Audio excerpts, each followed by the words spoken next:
The sun hadn't even finished rising when the trouble began. We were still unloading boxes from the moving truck, dust swirling around the gravel driveway, when a sharp, staccato sound of heels announced her arrival. She came marching down the lane like she owned the place, clipboard in hand, oversized sunglasses masking what I suspected was a permanent scowl. "I'm Karen Whitmore, president of the Maple Grove Homeowners Association," she declared, her tone more prosecutor than neighbor. "And you must be the new family moving into Lot 47. Dad wiped the sweat off his brow. "This isn't Lot 47. That's across the creek. We're on private land. Bought it free and clear." Karen's lips curved into a tight smile, one that didn't reach her eyes. "That's a common misunderstanding. The HOA board voted last month to annex this property. You're officially part of Maple Grove now. I've brought the compliance paperwork to get you up to speed." She extended the clipboard like it was a subpoena. Grandpa, who had been silently rocking on the porch, looked up from his newspaper. His gaze lingered on Karen, but he said nothing. Just a small grunt, like a general surveying a minor skirmish not yet worthy of his attention. Dad remained polite, but firm. "Ma'am, we didn't sign up for any HOA. We bought this land specifically because it's outside your association. It's all in the deed." Karen's eyes narrowed. "You'll find our community's standards aren't optional. We have regulations for a reason. Lawn maintenance, exterior colors, vehicle storage, it all affects property values. Noncompliance leads to fines. We're simply keeping things orderly." I could feel Dad's patience thinning, but his voice stayed level. "We'll manage our property as we see fit. Kindly take this up with the county if you think otherwise." Karen's smile vanished. "I was hoping we could handle this amicably. I'd hate to escalate matters on your first day here." With that, she turned and strutted back down the driveway, heels clicking like a metronome of menace. Dad sighed. "Well, that's one way to meet the neighbors." Grandpa didn't look up. Bullies always test the new recruits. She's just not used to someone standing their ground. But Karen wasn't finished. An hour later, a sheriff's cruiser pulled up, lights flashing lazily. Two deputies stepped out, adjusting their belts as they approached. "Morning," the taller one said, scanning the property. "Got a call about a trespassing issue." Dad raised an eyebrow. "Trespassing? This is our land." Before the deputies could respond, Karen appeared, seemingly out of thin air. "Officers, they're occupying property that's now under Maple Grove HOA jurisdiction. They've refused to sign compliance documents and are violating several community codes already." Dad handed over a folder containing our deed and county property maps. The deputies took their time flipping through them, expressions shifting from skepticism to irritation, not at us, but at Karen's premature escalation. "This paperwork looks solid," the shorter deputy said. "Karen, this isn't a criminal matter. You'll need to resolve any disputes through civil channels." Karen's face tightened. "So, you're telling me anyone can just refuse HOA regulations now?" "I'm telling you," the deputy replied, "this family owns their land, and it's not our place to enforce HOA politics." Karen wasn't used to losing. Her jaw worked furiously as she tried to salvage control. "Fine. But don't expect the HOA to ignore noncompliance. They'll be fined daily until they cooperate." The deputies exchanged a look that said, "This lady's nuts," but they kept their professionalism intact and left. Karen shot us one last glare, then stormed off. Dad exhaled slowly. "Welcome home, huh?" I glanced over at Grandpa, who was now folding his newspaper with surgical precision. His eyes followed Karen's retreat, calm but sharp. He didn't say a word, but I knew that look. He wasn't dismissing her. He was calculating. End of section 1, word count, 759. Key points covered. 1. Main characters introduced. Karen, antagonist. Dad, reason protagonist. Grandpa, silent power figure. Narrator, observer. 2. Core conflict established. HOA bullying versus property rights. 3. Tension built through dialogue and action. Karen's overreach, sheriff's involvement, family's calm resistance. 4. Character depth through subtle cues. Grandpa's military-like demeanor, Karen's escalating aggression, Dad's composed defiance. 5. Ends with a hook. Grandpa's silent calculation hints at retaliation, encouraging the audience to keep watching. Karen didn't believe in losing quietly. By sunrise the next day, the HOA's retaliation began. It started subtle. 2 men in Maple Grove polo shirts showed up with a wooden post and a garish green bulletin board. They planted it right at the edge of our driveway, hammering it into the gravel like they were staking a claim. Dad approached, calm but direct. "That's not HOA property. You need to move that." One of the men didn't even look up. Community guidelines require an information board at every lot entrance. "This isn't your lot," Dad replied, folding his arms. The men hesitated, exchanged a glance, but kept hammering. That was their mistake. Within minutes, Dad and I had unscrewed the board from its frame and set it neatly on Karen's manicured lawn across the creek. No yelling, no drama, just a clear, quiet message, not on our land. Karen was watching. I could feel her glare from her kitchen window. But she wasn't done. Day 3, a white SUV with an oversized HOA logo rolled up. 2 inspectors stepped out, clipboards in hand, jotting down violations like their lives depended on it. One pointed at our barn. "Exterior paint doesn't match community color standards." The other scribbled furiously. "Fence is non-regulation height. Unapproved livestock on premises." Grandpa, who had been feeding his chickens, straightened up slowly. "You're calling my hens unapproved?" The inspector, oblivious, added another note. "HOA standards prohibit non-decorative livestock." Grandpa's lips twitched, part amusement, part warning. "Decorative chickens. That's a new one." Dad stayed between them, his patience thinning but still intact. "You don't have jurisdiction here. Leave." The inspectors, realizing they weren't making headway, retreated to their SUV. But before driving off, they taped a neon orange violation notice to our mailbox, a mailbox that sat firmly on county-maintained land. Karen's war was no longer passive-aggressive. It was turning personal. But day 4 proved she still had one escalation left. It was just after dawn when a tow truck rumbled up the driveway. The driver, a burly man with a clipboard, looked sheepish but determined.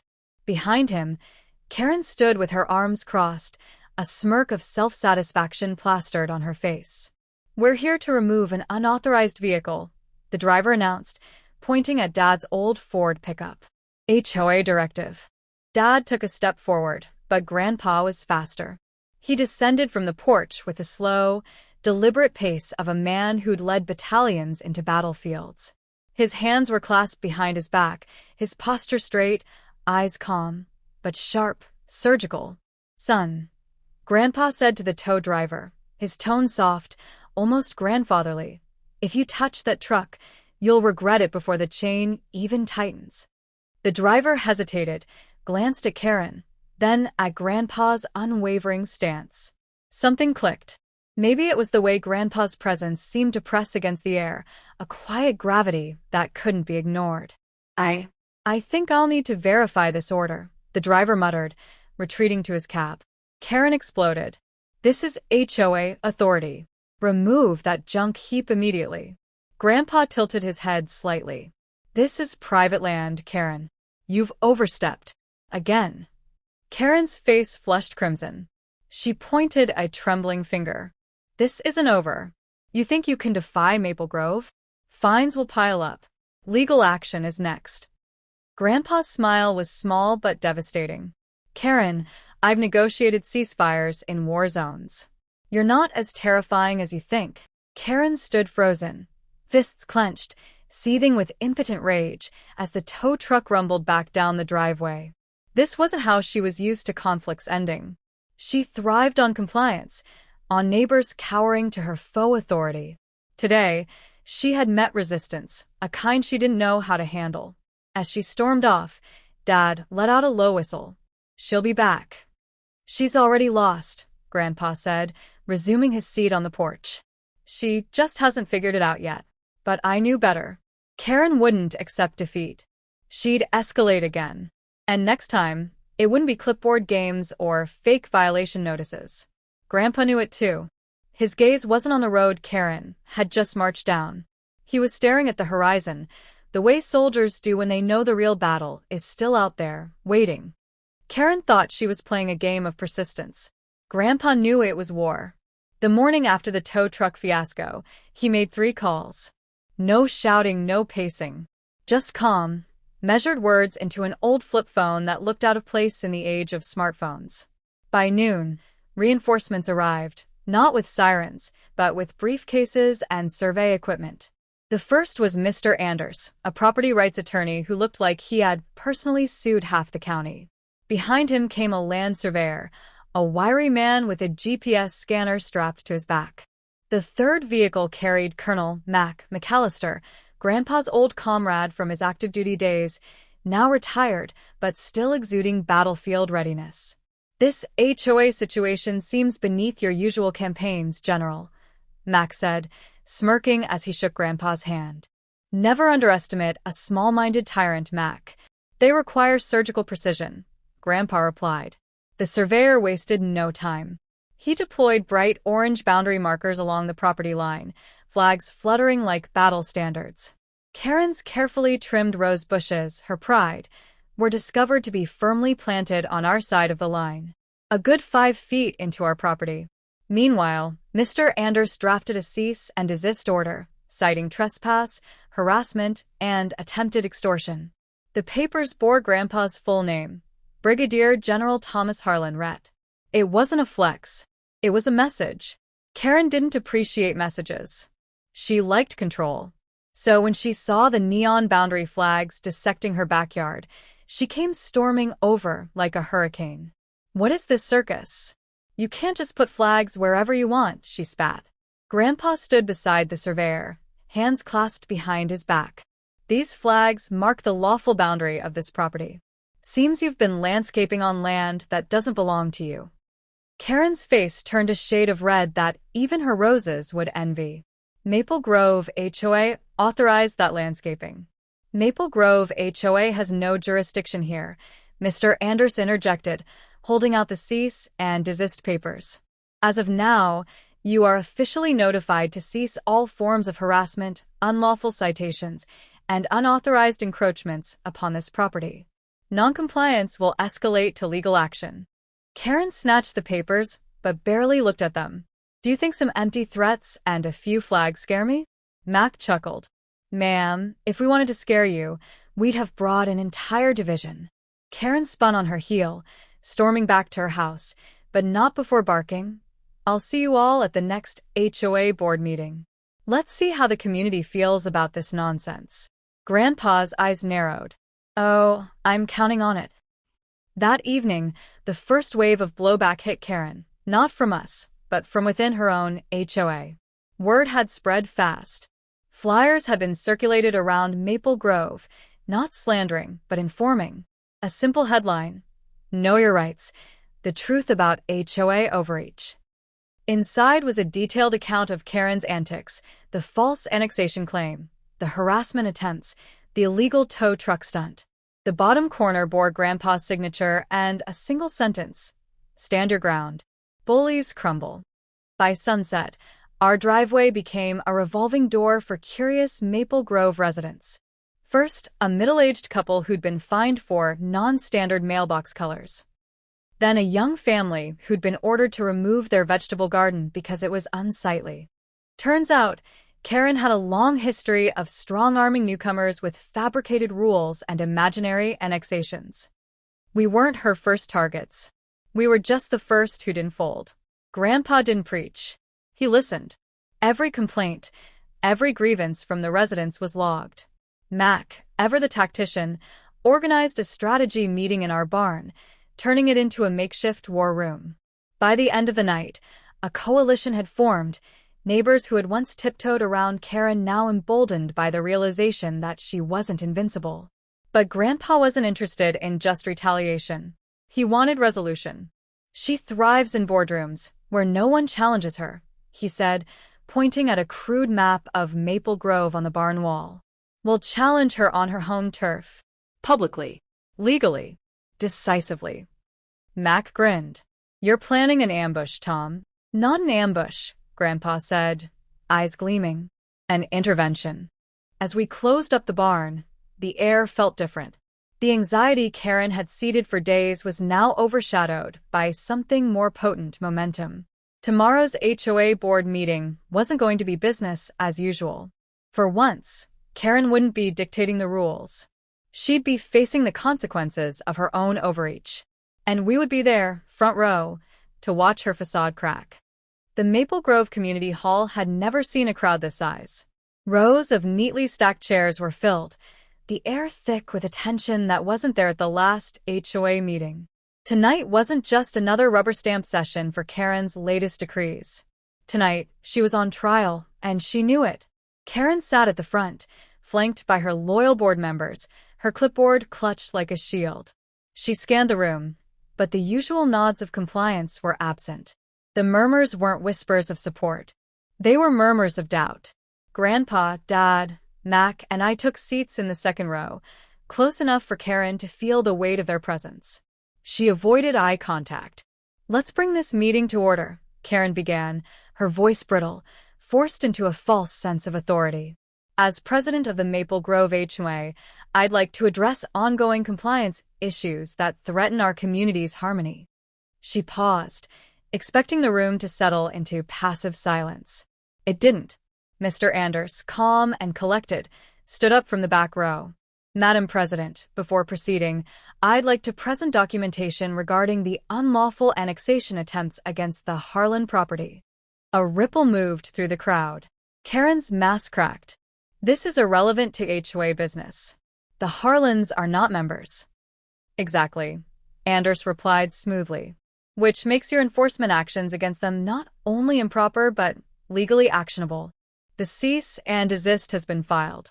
The county is already reviewing the annexation fraud claims. Karen's composure shattered. Fraud? That's an outrageous accusation. From the other side of the hall, Mrs. Thompson's sweet, soft-spoken neighbor rose. Karen, is it true you sent a tow truck to remove Mr. Harlan's vehicle from his own property? Karen's response was sharp, defensive. It was an eyesore. It violated our community aesthetic. They don't belong to our HOA, Karen, Mrs. Thompson shot back, her voice louder than anyone had ever heard. You knew that.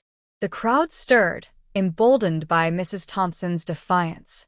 Another hand shot up. Mr. Delgado, a retired postal worker. You fined me $500 for repainting my mailbox to honor veterans. You called it a non-compliant design. All eyes turned back to Grandpa. He rose slowly. Not rushed. Not theatrical. Just deliberate. I served my country for 35 years, Grandpa began, his voice calm but resonant. I've seen power used responsibly, and I've seen it abused. What's happening here is not leadership. It's not about community. It's about control. A hush fell over the hall. Karen Whitmore has overstepped her authority, not just with my family, but with many of you.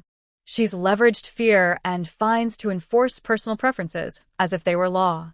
But we've forgotten something important. This is your community, not hers. You elected her. You can remove her.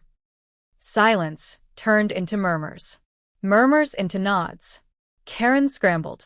You don't have the authority to call for a vote. Mac, enjoying every second, stood up. Actually, per Article 7, Section 3 of your HOA bylaws, any member can motion for a leadership review if there's quorum, and I'd say this crowd qualifies. Mrs. Thompson's hand shot up again. I motion for a leadership review. I second it, Mr. Delgado echoed. Hands went up across the room. Dozens. The momentum was tidal. Karen's face drained of color. You're making a mistake. You need experienced leadership. Grandpa didn't smile. He didn't need to. The room had already shifted. The board called an emergency vote right then and there. The results weren't close. Karen was removed from all HOA leadership positions by a unanimous vote. For someone who had ruled through fear and intimidation, the silence that followed was deafening. She didn't storm out. She didn't yell. She simply gathered her clipboard, her hands trembling, and left. As the door clicked shut behind her, a weight seemed to lift from the room. Dad turned to Grandpa. "You didn't raise your voice once." Grandpa smiled faintly. "Command isn't about volume. It's about presence." The board, now free from Karen's grip, formally apologized for the harassment, confirming in writing that our ranch was outside HOA jurisdiction and would remain so. Neighbors who had once been strangers came up to shake Grandpa's hand, not as followers, but as equals. Karen's regime had collapsed not with shouting or lawsuits, but with quiet resolve and undeniable truth. As we left the hall, the evening air was crisp, clean, as if the land itself had been waiting for this moment. Grandpa's words echoed as we walked back to the truck. Bullies don't expect resistance. They expect submission. But once they're exposed, their power dissolves. Karen's war was over, and she had lost, without a single shot fired.